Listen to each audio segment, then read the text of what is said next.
they get this notion of perfection starting around third grade with those timed math tests that they believe, oh, this is what a good math student does. They do it quickly and perfectly. And that is the furthest thing from the truth. We're searching to make students great problem solvers, the ability to estimate when they're correct and to persevere through something when it's hard. And those are skills I think all of us could agree on a student needs. Welcome to Tilt Parenting, a podcast featuring interviews and conversations aimed at inspiring, informing, and supporting parents raising differently wired kids. I'm your host, Debbie Reber, and today, as we're getting into that back-to-school time, we are going to be talking about one subject that can be challenging for many kids, but can be particularly tricky for a lot of differently wired kids. Yes, that's right, I am talking about math. If your child struggles in any way with math, whether with perfectionism or making sloppy mistakes, struggling to memorize math facts, getting stressed out by timed math exercises, you will definitely get a lot out of this episode. To break it all down for us, I brought onto the show Adrianne Meldrum, founder of Math for Middles, a virtual tutoring business whose coaches have training in multisensory math techniques and special training that helps them work confidently with middle school math students who have diagnosed and undiagnosed learning differences. Adrianne has experience working with students who struggle with executive functioning, ADHD, dyslexia, poor working memory, and autism. And in our conversation, she'll explain why certain math concepts can be challenging for these kids and share strategies for where to start to support the kind of learner our child is. Before I get to the episode, I want to say thank you to those of you who are supporting the podcast through Patreon. Your support's helping me pay my editor, who takes these recorded conversations and intros and outros, cleans them up, edits them, tags them, and uploads them to Apple Podcasts. This literally saves me hours of time each week, and it allows me to focus on all the other pieces of keeping Tilt going and supporting this community. So if you get a lot of value out of this podcast, please consider joining my Patreon campaign where you can register to back the show by making a small monthly contribution. Literally less than the cost of a latte at Starbucks each month can help a lot. To sign up, go to patreon.com/tiltparenting. Thanks so much for considering, and now here is my conversation with Adrianne. Hey, Adrianne, welcome to the podcast. Hey, Debbie, it's good to be here. I'm looking forward to this conversation. It's kind of a different topic for us, but when we were emailing back and forth, I was like, this is actually super practical, and I hope will be of great benefit to the listeners. So thank you for coming on to talk with us about this today. Absolutely. I'm really excited to share what I know about it. All right. So before we get into the meaty meat of the conversation, just give us a little background about who you are, the work that you do in the world, and, my favorite question, your personal why for doing that work. Oh, great. Yes. So I'm Adrianne Meldrum. I'm the owner of Math for Middles, as in middle schoolers. And we focus on providing multisensory math for differently wired children, which I love that phrase, Debbie. I'm going to use it the rest of my life. I think it's amazing. And we've been doing this work all online since about 2016. But before that, I was a math tutor privately since about 2006. And over that time period, I was always really driven to find out why. Why doesn't the student understand? And I was always looking for different methods and different ways to serve these middle schoolers. And it was then that I stumbled upon multisensory learning through asdec.org. There's other services out there that provide training, like Making Math Real. But I really liked ASDEC because they have a dyslexia spin on it.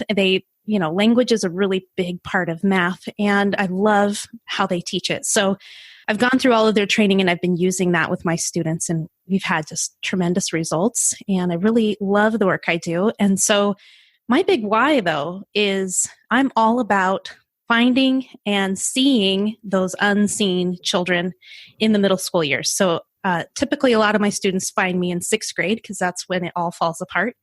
They go unseen K through 5, and then it just hits a wall. It falls apart, and I love it when a family finds me and connects because we make a difference. We turn it around. If I can capture them in middle school, math is a much less unbearable experience. It's a better experience. They're happier. and we provide kind of like an anchor in their life through the rest of their schooling years. And I recently had a student tell me she's hoping that I can just come with her to college too. Wouldn't that be nice? That's what I thought. Well, why is it in middle school that things tend to fall apart? What is it about the middle school years that's so specific to this work?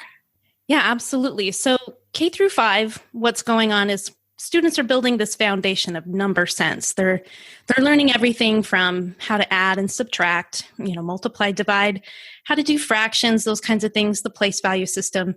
And a lot of it's more, you'll see math manipulatives in the classroom and things like that are going on. And they're trying to build this number sense. And by the time they reach 5th grade, every educator has to just assume when they go into 6th grade that they've got this. They have this number sense. And I know that is not what happened. And so they get to 6th grade, and on top of having to change classrooms, keep track of different expectations from various teachers, they're going into a 6th grade classroom having to learn new information, and the teacher has to assume they know all the basics and they can go forward teaching the new. And the fact is they aren't prepared. They're not ready. And so many of my students, when they come and find me, they're 2 to 3 grade levels behind.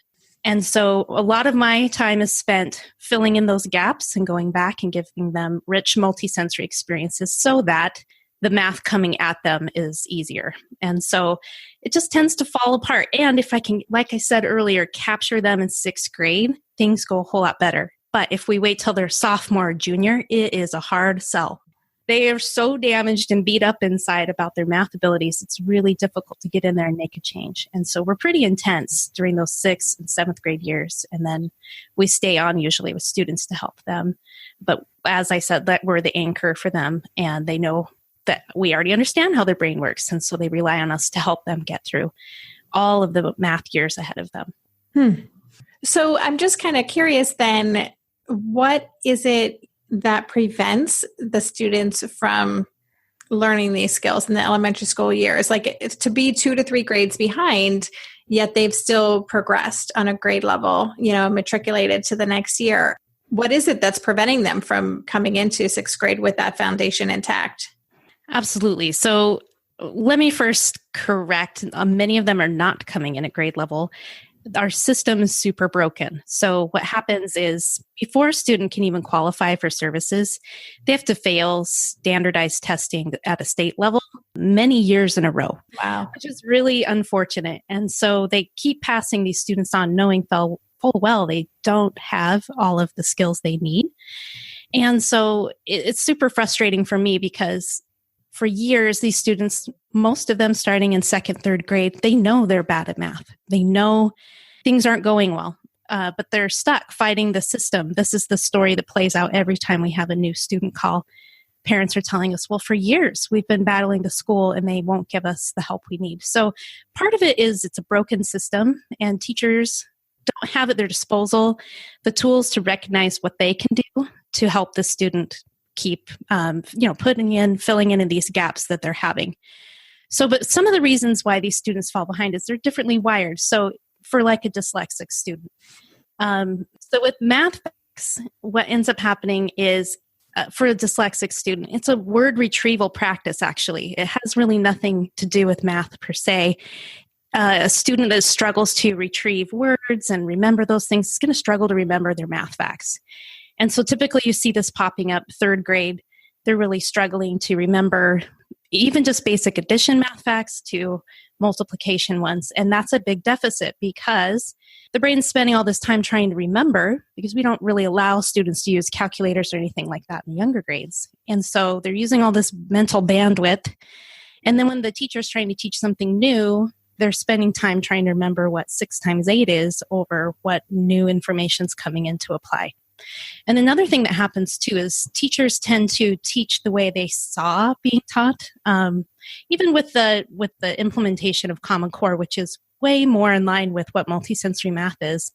Unless teachers have full buy-in, they're not using math manipulatives like they should, which is the concrete part, to give those students a better number sense. They need that sensory input to understand place value, how much a quantity really is, to understand what 1,000 is, what 1,000,000 looks like, they don't know. And so it really inhibits them to move forward. And then for another example, if we have a student who struggles with executive function skills, keeping track of all of the steps for doing long division, that's really hard for them. It's abstract, it's confusing.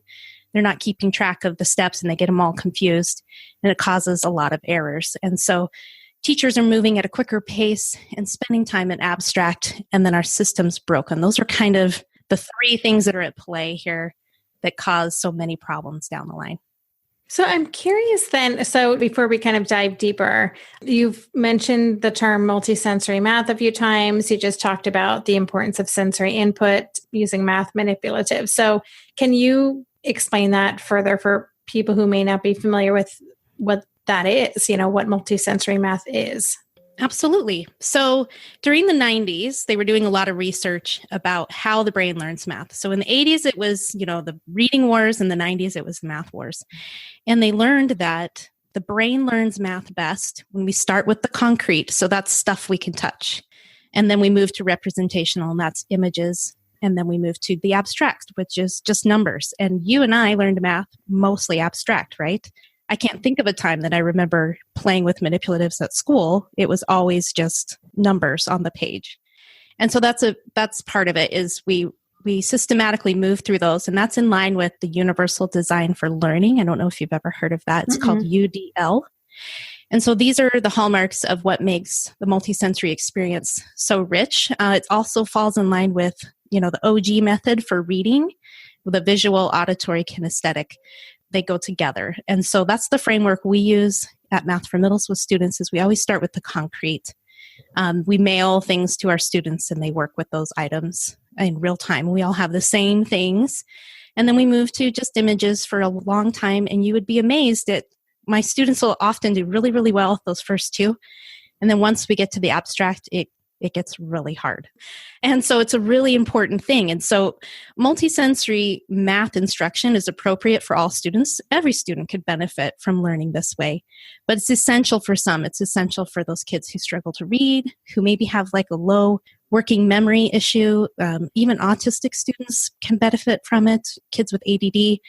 Those kind of children really need those multisensory inputs into their mathematical side of their brain in order to do well in school. So can you give like a concrete example of a math concept and what it would look like in that concrete approach, a representative approach, and the abstract approach, just so we make sure that we're fully tracking your description of that process? Yeah, absolutely. So I'm going to start with something really basic. So let's say it's 2 times 5. So for the concrete step, you could use counting bears, you could use Skittles, M&Ms, anything like that. And you're making either 2 groups of 5 or you're making 5 groups of 2. And the students read it with their hands that 2 times 5 is 10. And so they can visually see how much that is. What is that quantity? But as the numbers get bigger, using a concrete method there would be really difficult, right? If I was doing 100 times 2, it could get really out of control fast. And so that's where place value blocks come into play. If you're in a traditional school, you've seen teachers using these, and they'll do area multiplication where the student is building down one side, 10 and a 2, and then, across the top. And so they're building out those things. And if you go to my Instagram account, you can see these visuals. I know it's kind of hard when you're listening auditorily. If you go to Instagram, I post pictures like this so you can see what the concrete looks like. So back to our 2 times 5 example. From there, if I'm drawing it, I'm drawing an area model of 2 and 5, and it's a rectangle. It's short on one side, 2 and 5 over. And they can see, if we were doing it on a graph paper, how many squares are on the inside. And so we use that way with the representational. And then the abstract is just the numbers, 2 times 5. And so if you think about back when we were in school, we're learning these math facts, we all did what? Flashcards. Mm-hmm. And it was just 2 times 5, and we had no other visual cue to help us remember what that math fact was. And so that's why flashcard rote memorization really can fall apart for students like these, because they don't have a a number visual in their mind to help them remember what that math fact is. And so when we teach math facts, we're doing lots of hands-on things. We're doing things with dice and dominoes, beads and strings, place value blocks. We're doing lots of different ways to put that input inside of their brain so that they can remember the quantity quicker for the abstract down the line. Super interesting. Okay, thank you for doing that. So you talked a little bit about some of the reasons why differently wired kids can struggle so much with math specifically. So you talked about kids with learning differences like dyslexia, and then also the executive functioning, which I hadn't thought about that before, but it makes total sense. There could potentially be challenges in remembering the steps. I'm wondering, what are some other common challenges that you see differently wired kids have when it comes to approaching their math? Oh, absolutely. So one thing that comes to my mind is anxiety. Even if you have a kid who doesn't necessarily have any other learning disability, but they're an anxiety type kid, I have one with generalized anxiety. And so it can really make learning in general hard because they want to be perfect. And if math is even a little bit difficult, the anxiety sets in. And so multisensory can give that student, like I said, the input that they need. It's something they can rely on, they can physically touch to really lower that anxiety. And there's other things that you can do too that's multisensory friendly. And some of these things I'll talk about later, but you could put fewer problems on a page. That limits overwhelm. I know my son melts down when he gets handed a math pack that has 10 pages of problems. Wow. It's too much. And so what I do is I rip it apart and hand him one page, and he can do that page. And then we take a little break, and then we pull off another one, and I hand him that page. And so it's really scaffolding and breaking it down slowly to get the work done and prevent any anxiety and overwhelm. And even anxiety obviously can interrupt the testing process. I have students that, have other learning disabilities and anxiety, and it really creates a giant mess for them. So much that they're having a physical reaction. They're throwing up the night before a test. They have headaches. I don't know how these kids do it at school when they're so stressed out. But when we have some special things in place in their IEPs, their 504s, like unlimited time for tests, these students can perform if they know there's no limit to how long they can take to finish this test. They can do it if we remove that barrier of time.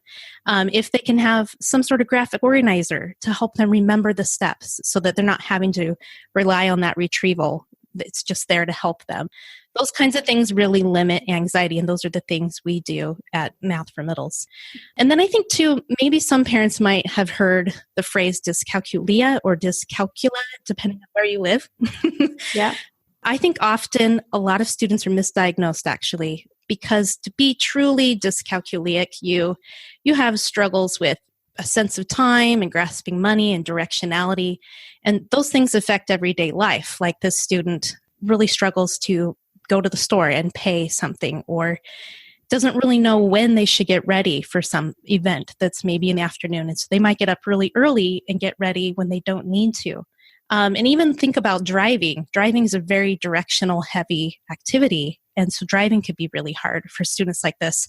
Often what gets in the way of a student doing better is their working memory, their executive function, and their ability to process language. And so it actually is pretty rare to be diagnosed with dyscalculia, but those other learning disabilities really have more play in your ability to do well in math. We'll be right back after this quick break. Maybe I've watched too many seasons of The Amazing Race, but every time I have to go somewhere on the subway, I treat it like a competition. It's all about making the right gut decisions about which route will get me there the fastest. Sometimes those decisions get me where I'm going early, and other times my gambles don't really pay off. Probiotics can't help with most gut decisions, but if your gut needs a little support, Ritual has your back. Their Synbiotic Plus, a 3-in-1 supplement, has clinically studied prebiotics, probiotics, and a postbiotic to support a balanced gut microbiome. I've been using Synbiotic Plus for about 6 months now, and it's become a core part of my morning routine. I take the mini capsule every morning while making my way through my inbox, whether I'm at home or I'm on the road, because it doesn't need to be refrigerated. And the capsule itself is delayed released, which helps it survive the harsh conditions of the upper GI tract for delivery to the colon. And that's exactly where we want it to go. Ritual invested in a study modeling the human colon, which showed that Symbiotic Plus significantly increased microbial diversity and the growth of beneficial bacteria. There's no more shame in your gut game. Symbiotic Plus and Ritual are here to celebrate, not hide your insides. Get 25% off your first month for a limited time at ritual.com/tilt. Start Ritual or add Symbiotic Plus to your subscription today. That's ritual.com/tilt for 25% off. During this month of planning and organization for big transitions, rhythms and routines have been absolutely essential for our physical and emotional well-being. So Green Chef nights are reliably and predictably a good night. We know the ingredients will be fresh and prepped, the instructions easy to follow, and the meal delicious. We're all still talking about last week's turkey tacos with mango chimichurri sauce, refried beans, and Monterey Jack cheese. Green Chef contributes to a healthy lifestyle with easy and delicious menus like fresh seasonal salads and grain bowls. And with over 80 weekly meal and market options, plus rotating options to suit a variety of lifestyles, whether Mediterranean, plant-based, calorie-smart, keto, protein-packed, gluten-free, there are always plenty of options to choose from. Whatever you select, you'll get farm-fresh ingredients, organic whole fruits and veggies, and premium proteins, all delivered straight to your door. I love those 4 words. Straight to my door. Oh, and one more thing I love about Green Chef, they have an app, which means it's easy to manage meal preferences and delivery from your phone if you want to. And I, for one, want to. I am in that mode where I'm making the most of little moments like waiting in line at the pharmacy or for the F train to pull into the station to tackle all of those to-dos. So the convenience of an app is key for me. Green Chef has a special offer for Tilt listeners. Go to greenchef.com/tilt50 and use code TILT50 to get 50% off plus 20% off your next 2 months. That's 50% off plus 20% off your next 2 months when you use the code TILT50 at greenchef.com/tilt50. So I have a lot of questions and well, I'm thinking a lot of these are just things I personally want to know. So I'm hoping that there are things my listeners would ask you if they were sitting in this chair as well. I'm curious about, you talked about math facts. I will say that was something that we really struggled with for years. And, you know, I had this idea in my head that you must know your math facts, like you will learn this. And then it was creating so much stress that finally I was like, you know what? Here it is. Like, let's put it up on the wall. You refer to this when you need to. So things like that, or, you know, you talked about the retrieval, like having the steps written out as an accommodation. You can ask for an IEP, the steps written out for long division as an example. I'm just curious your professional thoughts on, is it okay to use those things? Like, is it necessary that all kids memorize math facts? Is it necessary that all kids get to a point where they know in their head what the steps are? Is it okay to rely on these other external reminders? I love that question. Yeah, because we were raised so differently, right? I think it's okay. Personally, always the goal will be for them to do it independently. But that takes time, and it can take a lot of time, and they may never get there for all of the math facts. They may get there for 80% of them, but there might be some that just always trip them up. And so having those resources available to them, I think, is a good thing. The reality is when Asher's an adult, right, he's going to have a calculator in his pocket. So he's going to use that, and that's okay with me. So we spend time teaching calculator skills because the way you enter it in also makes a difference. And so I think things like that are helpful. It's like, to me, it's almost like if a student had a hard time seeing and I'm like, no, you can't have glasses, you know? Mm-hmm. So they really need those support items to help them lower the anxiety and rely on what they do know until they have a little more confidence. But it's okay for students to have those things. Graphic organizers, I can see a teacher's hesitancy to allow it, but many will allow a math fact chart, you know, with up to 10 as the math fact on each side. And that's just fine. If the student knows how to use it, it's okay. They're okay with something like that. They might be a little more resistant in the higher levels of math, but I always encourage parents to ask for it. It doesn't hurt. Let's say it's like factoring a polynomial. They might be resistant to that. But my graphic organizer I share with families, the student would have to know how to use it. And it just walks them through their thinking. I'm not telling them exactly how to do it. They have to know the language. They have to know what a coefficient is. They have to know what terms are.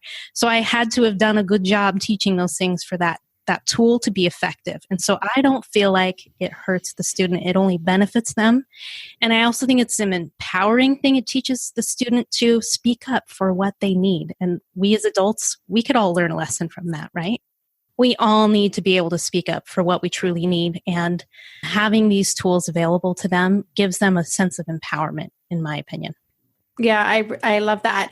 And, I'm reminded of a TED Talk I watched a few years ago, and I have the worst memory. I don't remember the person's name. I have no details for you, and I will find it and share it on the show notes page. But it was from a math instructor and who taught, I don't know if it was middle school or high school level students, but the gist of the talk was that the goal isn't for our kids to be able to perfectly answer a question, but rather how to look at a problem and know how to approach it. And I don't know if I'm saying that correctly, but it was more of being able to understand how to solve something as opposed to following these exact steps per instruction. But it's that looking at something and understanding it. Would you agree with that? Or what are your thoughts on that? Absolutely. Being able to look at something and reason through their approach and the answer, is that correct? And they use estimation, right? Is that about right? And that's a really powerful skill to have in your back pocket. Joan Bowler is a PhD professor, I think at Stanford. She's going to be mad if I don't remember, but anyway, she's great. She talks about how we have this crazy notion, like you said, that if you do math, you should be doing it with precision and speed. And that is so far from the truth. Most mathematicians are slow and laborious and make mistakes. And so we need to instill in our kids, it's okay to make mistakes. It's okay to be slow. And it's okay to need to write everything out. We do not need to do it in our heads. And so I'm constantly saying these things to my students. They're watching me make mistakes. They love to call it out on me. Recently, I was doing multiples of 2 with a student, and suddenly my brain switched to 3 in the middle. And I don't know what happened. And it was embarrassing, but we both giggled and laughed about it. And, it just relieves a lot of pressure to be perfect. And they get this notion of perfection starting around 3rd grade with those timed math tests that they believe, oh, this is what a good math student does. They do it quickly and perfectly. And that is the furthest thing from the truth. We're searching to make students great problem solvers, the ability to estimate when they're correct and to persevere through something when it's hard. Those are skills I think all of us could agree on a student needs. Yeah. So my question for you then is, what about kids, especially, gifted kids who fancy themselves quite the math whizzes, and many of them are, I'm quite certain, but who have this idea in their head that they should be able to do everything in their head, right? That they do need to be fast, that writing things out is for weak people or whatever is going on in their minds. But, I need to be able to do this in my head and quickly. And then consequently, maybe are making sloppy mistakes. But how do you help a student reframe their thinking when they're so attached to that idea that doing things in their head is a sign of their intelligence? For me, it's all about being a good example of that. So often I think some of that comes from parents too. So you have to be really careful, parents, about what you're showing your kids and what you're expecting from them. And so they might get that notion that you're talking about, that it needs to be all in their head, fast and with precision. And so students that are like that, I try to get them to take a step back. Show me what your thinking is. I'm impressed. You can do it in your head. That's really cool. You need to show me, though, and that's an important skill you're going to have to be able to do out in the workplace. You're going to have to show people your thinking, because not everyone in the room is going to follow you. And also, if you force your students that are gifted to go backwards and show concretely let's say fraction division is one that makes kids fall apart, actually, because they're relying on the procedure, which is you keep the first fraction, you change it from division to multiplication, and you flip the last fraction, right? That's a really easy procedure for them, and they remember it. But if I ask them to do it concretely with a manipulative in front of them, they would not be able to do it, most likely. That too is a humbling experience. Sure, you have this procedure, that's great, but can you explain the why to someone else? And so that's a powerful thing too. And I think it's important to talk to kids about understanding the why. Mm-hmm. Why are we doing this today? A lot of times in my lessons, we'll talk about that. Why am I talking to you today about adding two different fractions with different denominators? When would we apply this? And really get into the why. I think it's an important question to explore with students and helps them to really think deeply, which we want for our gifted kids to think deeply. Mm-hmm. Okay, so you totally set me up for this next question. Nicely done. So again, bringing it back to me, I am no longer Asher's math teacher. I will just say that right now. It was creating a lot of stress, and I was not keeping up with the math. So I've handed that off to my husband, who's rocking it as a math teacher. That's great. In the last year that I was doing it, one of the things we kept coming up against is we were working from a book. We were using Singapore math, and I was teaching it the way that I was instructed to teach it. And often Asher would have his own way, And there was a lot of conflict happening in the disconnect between those two. And a friend of mine who's an educator had said, listen, it's great for him to have his own way. Ask him to explain it to you. As long as he can explain his process and it works consistently, that's great. And so I'm wondering, what are your thoughts on that? Is it okay for our kids to find their own way, or do you feel that there's value in understanding it through many different modalities? I completely agree with your friend. I celebrate my students when they have a really wonky way of coming up with what 6 times 8 is. And what they might do is they go higher, up to 60, and then they have all these tricks to go back down until they can figure out what 6 times 8 is. I celebrate that. That's great. That shows me that you have multiple ways of arriving at the answer. But with that, I agree. If Asher can explain it, that's perfect. But I also think he needs to hear your side of it, why we do it this way. And often I talk about efficiency. This is more efficient in the long run. This is the standard way that most people will understand it. So if you can understand and know how to do this way too, hats off to you. That's amazing. And so going back to that why again, especially autism students, they have to know why, or it's going to drive them crazy. Don't ask me to do this really crazy way unless I understand the why. And so if we can tie that back into, it's the standard way, it's more efficient. I think it helps a lot of students understand why you're asking them to do that. Okay, great. Thank you for that answer. Yeah. And so I want to talk a little bit more about the IEP. So you talked about some of the things that parents could advocate for, including unlimited time. I know time tests can be a nightmare for so many students and doesn't reflect their ability at all. But it seems to be, especially in the earlier elementary school years, is just what you do, right? Math drills, math facts. Yeah. Even some of the online programs that students are asked to do at home to supplement often have a time component to it. So what are some of the other things that parents can be thinking about creatively when they're trying to get support written into their child's IEP or 504?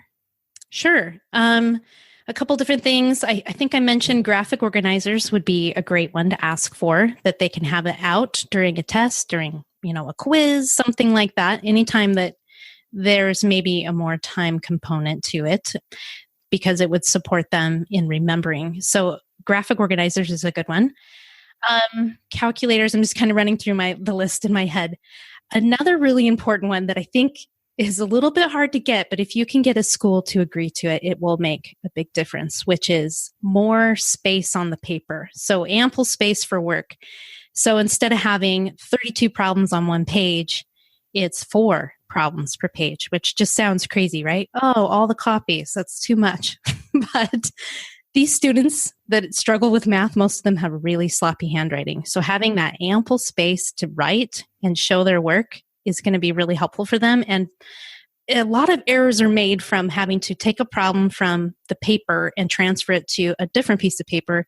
Even that process of copying from one page to another, errors can be made. I'm sure. Yeah. Yeah. And so if we can ask for fewer problems on the page for tests and homework, and even reduced homework instead of assigning 52 problems in the middle school, let's do 15 instead. And that typically helps students too, limits the overwhelm. Because me, as the tutor, my goal is to get them to really understand why we're doing this, how we can do it more efficiently.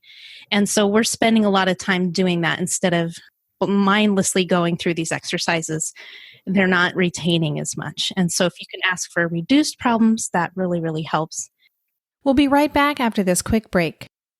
Hey there, it's Debbie. I love making this show and sharing conversations about how to support our awesome neurodivergent kids. I've seen how even one little insight from an interview can spark a big shift in daily life. But I know that raising complex kids can be messy and lonely. And just when we think we figured it out, something comes up that boots us right back to feeling overwhelmed and stuck. That's why I've poured everything into creating a way for parents like us navigating complex parenting journeys to join together and chart a path that feels positive, hopeful, and doable.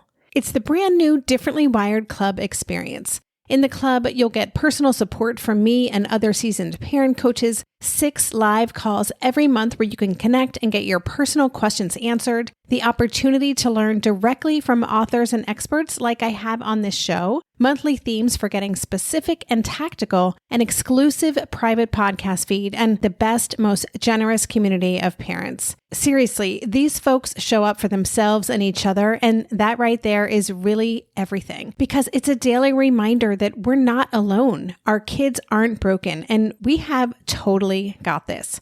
The recently rebooted Differently Wired Club is on a brand new platform with its very own iOS and Android app. It is such a great space. However you learn, whatever your style, no matter the ages, genders, and neurodivergent profile of your children, the Differently Wired Club can help you cultivate the positive shifts you're hoping for. Join us today by going to tiltparenting.com/club. That's tiltparenting.com/club. I hope to see you on the inside. If you like this show, there's a decent chance you'll also enjoy the Shameless Mom Academy. Hi, I'm Sarah Dean, the founder and host of the Shameless Mom Academy. The Shameless Mom Academy is a podcast for moms that centers moms more than it centers your kids. I'm not going to teach you how to make baby food or how to make your 3-year-old or 13-year-old stop having tantrums. Instead, I'm going to bring you back to yourself. For the last 20 years, I've been helping moms through growth and transformation. Inside the Shameless Mom Academy, I help you identify who you are and who you are becoming. Look, motherhood is hard. It brought me to my knees many times and sometimes still does. Returning to who I am and who I am becoming allows me to decide how to show up in all those sticky motherhood moments, but also in all my other relationships and in all the ways I show up in my various communities. So come check out the Shameless Mom Academy wherever you listen to podcasts. I'm willing to bet you'll leave feeling a little inspired and maybe even completely fired up. And you'll probably laugh a few times because I promise we never take ourselves too seriously over here. With 700 episodes to choose from, you're likely going to find something that sparks and speaks to you inside the Shameless Mom Academy. Other things you could ask for would be notes. You could ask if, this is a long shot too, but it doesn't hurt to ask, if the student can have access to a classmate's notes, meaning they copy them and the teacher gives them to the student. So there's a little bit of, you have to be careful there as far as like the student notes that you're copying, they need to not know it's for your child kind of thing. So the teacher has to be totally committed to trying to keep that anonymous so that your student isn't embarrassed by this. Because if your student has dysgraphia or really struggles with writing or it's really sloppy, it is unlikely they're going to take notes, but they really needed notes so they can remember what the teacher said. So that's something you could do. Another thing you could ask for is to be able to record the lessons, what the teacher's saying, which is a really far stretch, but it doesn't hurt to ask. That's always my mantra is it doesn't hurt to ask. What's the worst that can happen? They say no, Yeah. And we'll find a different way to get your student the help that they need. Of course, you can use a calculator thing, but like I said, unless they understand how to use a calculator, it's not going to really benefit them that much. But for some kids, just having it there to be able to write in 6 times 8 is really helpful. And then you can ask for a math fact chart, a quiet place to take the test. Maybe it's out in the hallway even, away from distractions. Some students get really panicked just by seeing other students walk up front to turn in their test. And so being out in the hallway and being away from that stimulus of someone moving next to you can really help with focus. And so those are some of the things that we ask for. The last one I'll mention is ability to use. There's this app called Mod Math. I hope I'm saying it right. It's for kids who really struggle with the writing part or lining up the columns by place value, those kinds of things. You click into it on your iPad and it's like a grid and you can type in the numbers. And so that speeds up the processing too, because they're not having to spend time writing these numbers. And for some kids, reversals are still hard, right? They still inverse things or they write multiply instead of add. And so those kinds of errors typically can go away just by using this iPad. Wow. So many good ideas and interesting ones, like the one about giving more space. Like that just seems so simple and doable. And of course, because the writing can be all over the place. And even like a child who's struggling with sensory input or just might be overwhelmed, right, by all the numbers on the page, just having that white space is probably very calming too. Yeah. Another interesting idea too is to instead of have it copied on white paper, you could pick pastels. There's some research about that too. So these are like little easy things you can implement that aren't too hard for a teacher to do. If you get pushback on the 4 problems per page, you can definitely offer as a parent to help with that. Say, if you'll email me the homework assignment, I'll make sure I type it up so that my student can do that. Or, offer to help in any way to make it the job easier for the teacher. Things will go a lot better. Mm-hmm. Yeah, that's great advice. I just wanted to quickly ask about the homework and the more drills. Now that we're homeschooling, so Asher doesn't have math homework. The math is done in class. But when he was in school, there was a lot of worksheets coming home and just so many problems. And what is your take on that? I know that repetition is the key to mastery. Like I get that, but at a certain point, is it too much? So what do you say about that? Oh, absolutely. We know there's research, right, that homework is useless, grades K through 5 at least, even 6th grade, I would say. And so here where I live, we've seen reduced homework. But before that really came into play, as a parent of a kid with this anxiousness, I have one that has executive function issues. So task initiation was really hard for him. I had no problem going back to the school and saying, we're not going to do all of this. We're not going to do this 10-page packet with 32 problems per page. I'm sorry. I realize in your mind, you're thinking, well, you can just do a page a day.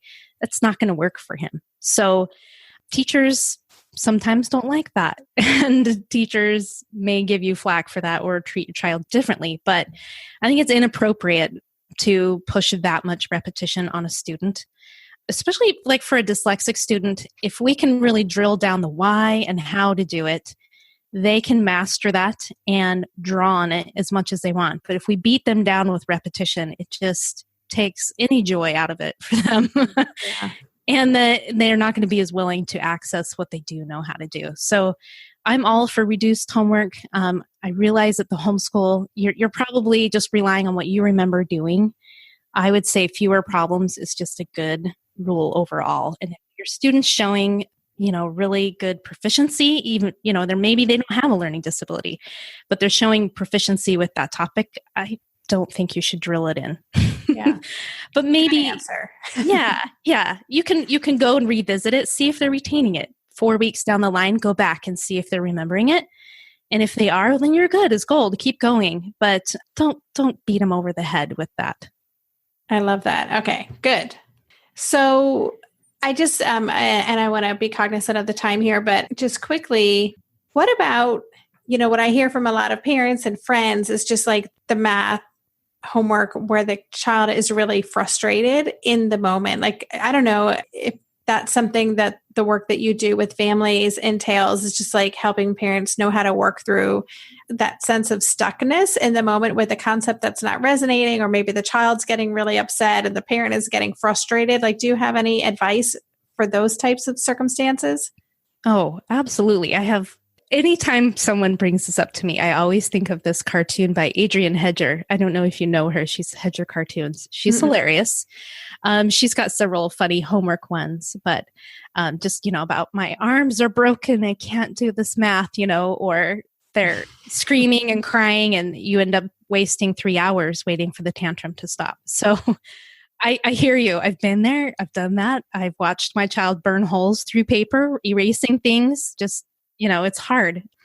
First and foremost, you have to accept that you can't change what your child's going through right then. They're having that physical sensation, right? Fight or flight. Math is threatening my life right now, and I hate it. I hate its guts, and I'm going to run away from it.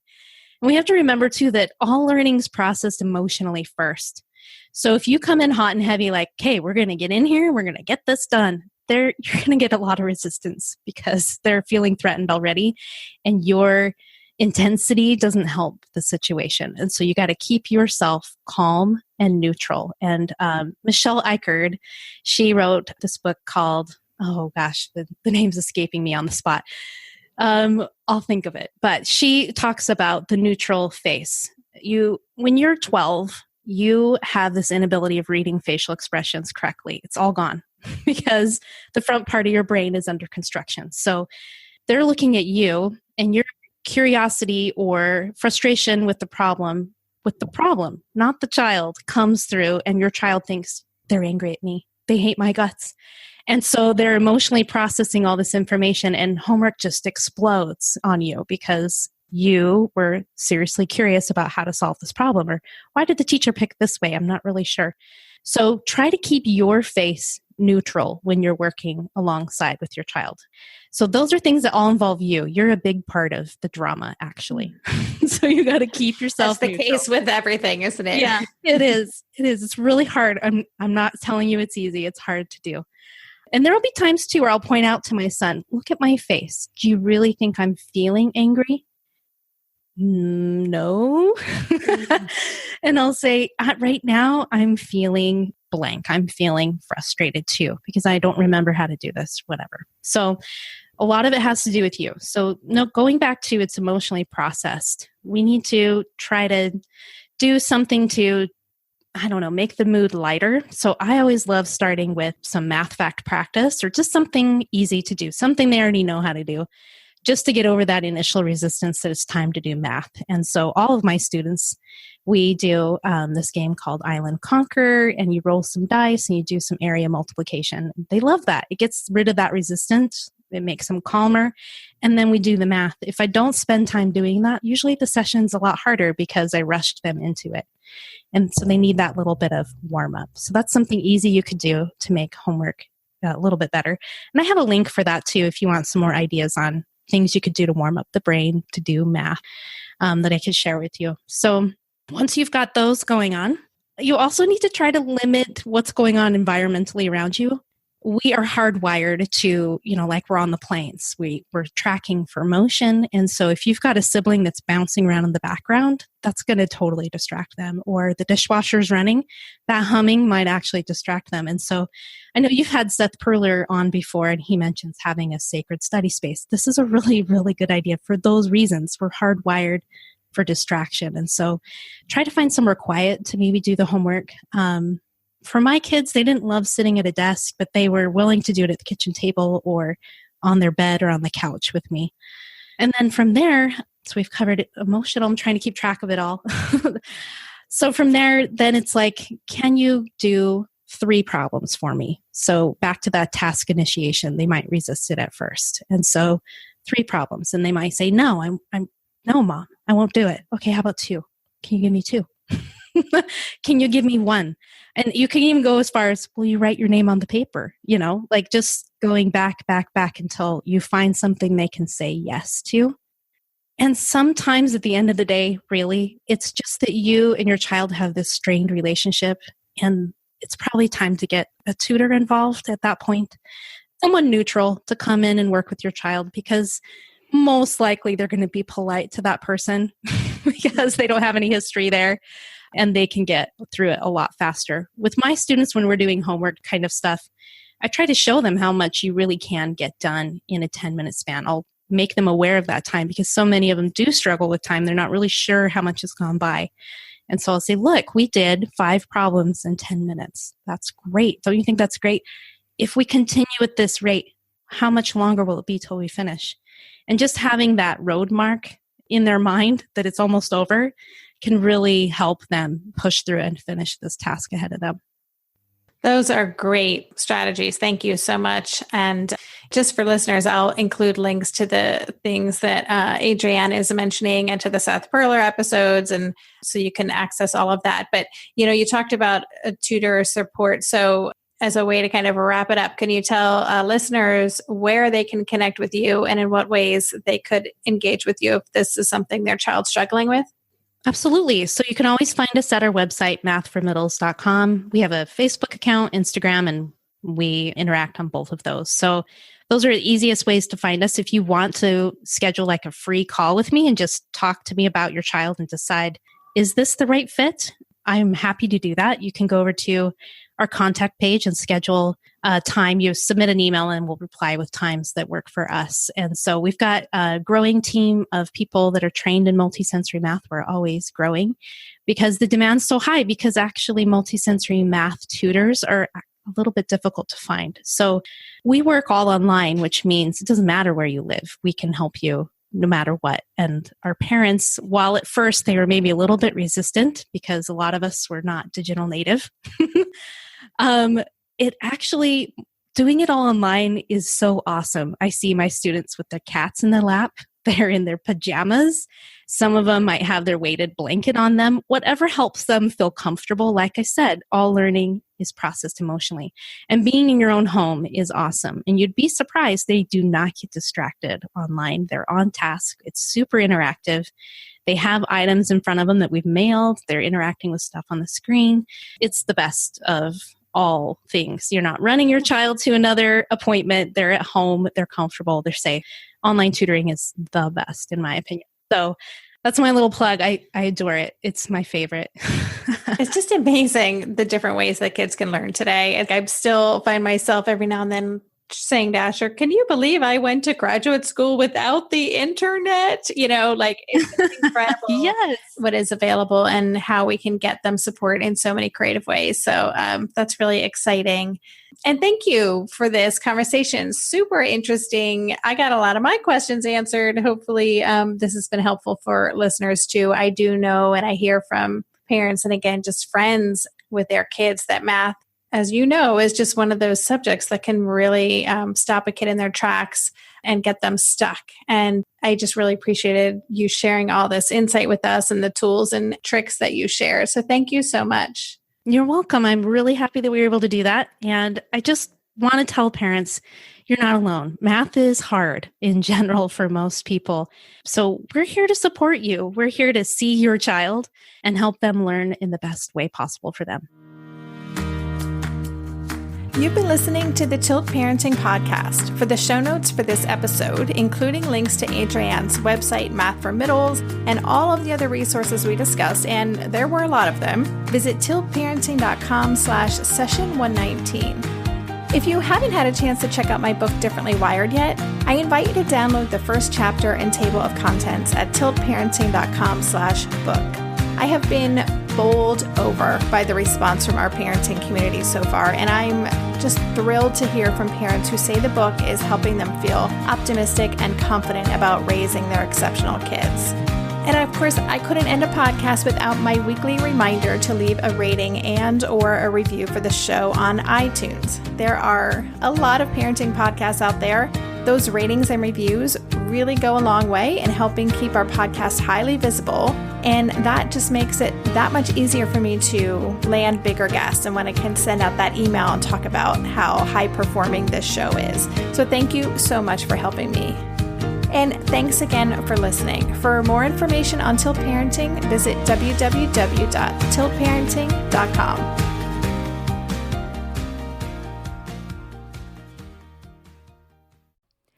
Hey, are you a parent of a teenager? Are you feeling overwhelmed about how to be what they need while also holding limits and boundaries that keep them safe? Are you tired of conversations that negate how messy this season of parenting is? Well, I've got you. My name is Casey O'Rourke. I am a positive discipline trainer, parent coach, and the host of the Joyful Courage podcast. Every week, I come to you with an interview digging into tough topics with experts I trust and solo shows that go deep into the personal growth and mindset needed to raise teens in a way that grows them into confident, capable young people. I am not afraid of getting real about the intersection of conscious parenting and the teen years, while also bringing in vulnerability, humor, and lightness. I'm walking the path with you and honored to serve. Listen to Joyful Courage on Apple Podcasts, Spotify, or wherever you consume podcasts.